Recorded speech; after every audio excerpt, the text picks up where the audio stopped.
why she had a worried look on her face. Hey, I'm Sapphire. Want to hear something scary?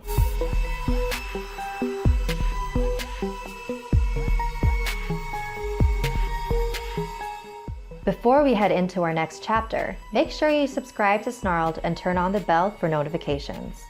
This next story comes from Anastasia in Colorado, who vacationed in a haunted cabin in the woods. It was 2010, and Anastasia was 7 years old.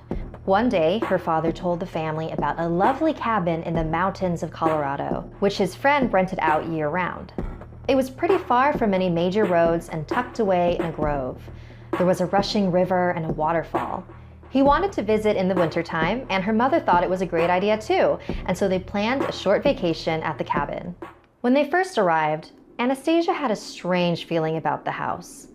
Something just felt wrong, like the feeling you have when you walk into the wrong room and then you realize you walked in on something you didn't want to see. Anastasia first noticed the fireplace in the lounge. Above it was a creepy portrait of someone with piercing blue eyes who looked very important. She shook the feeling off, telling herself that the whole haunted cabin story was just a cliche and nothing more.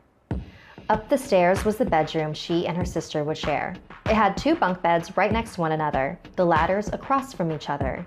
The ladders were extremely heavy, so their mom tightly secured them so they wouldn't wobble. The only other rooms upstairs were the bathroom and the balcony. The bathroom also had a strange vibe to it, so Anastasia used the downstairs bathroom. And the balcony was completely blocked off, which made her a little curious. Nighttime came, and as she and her sister got ready for bed, Anastasia's bad feeling about the cabin got much worse.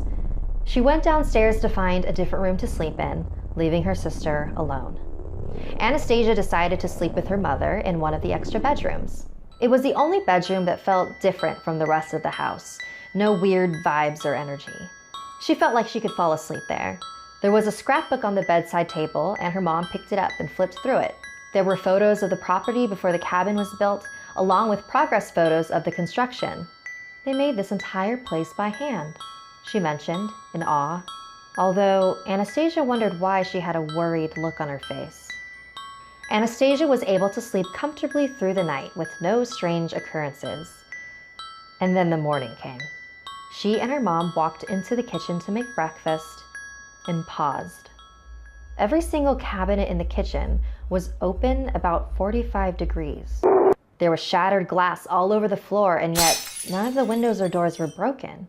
The glass had seemingly come from nowhere. The snow flurried outside.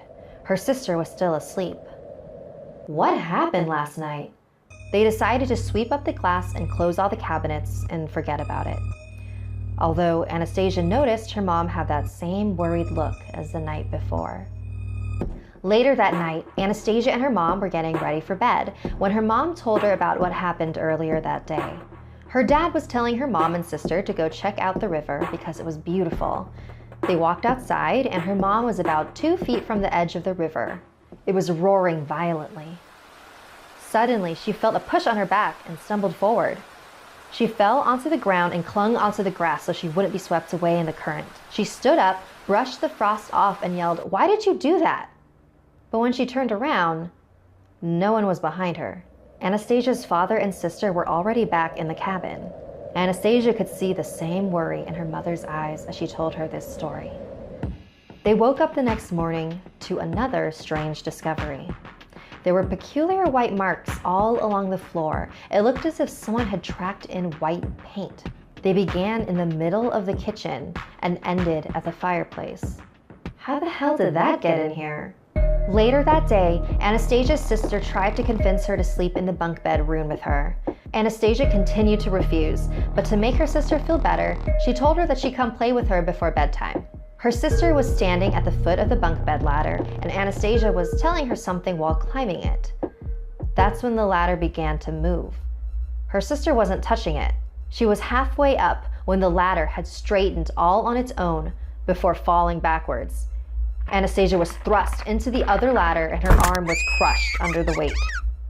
They drove to the nearest doctor, which wasn't for a few miles. As it turned out, the ladder had chipped away a part of Anastasia's arm bone, and it was now broken. They all returned to the cabin and decided to cut the vacation short and leave first thing in the morning. Her mom went into the hot tub outside to de-stress, and Anastasia sat on the edge to dip her feet while they talked. A long silence passed, and Anastasia noticed her mom staring out at the edge of the river. There, she saw a young lady with long brown hair wearing a green striped shirt. She'd never seen her before. She walked around the side of the house, and Anastasia got up and followed her. But when she reached the corner, no one was there. They left the next morning and never returned. It wasn't until 6 years later that she was told the full story by her dad's friend, the owner of the cabin. There was a mother of 4 who lived in that house with her husband. She suffered from depression her entire life and attempted suicide many times. Once, by drowning herself in the upstairs bathtub. Another time, by burning in the fireplace. And every time, her husband was able to stop her. Eventually, she became fed up with him and killed him and threw his body into the river. Racked with grief and self-hatred, she hung herself from the balcony. "How do you know all this?" Anastasia asked her dad's friend. "I saw it. She was my mother." Want to wear something scary? Head over to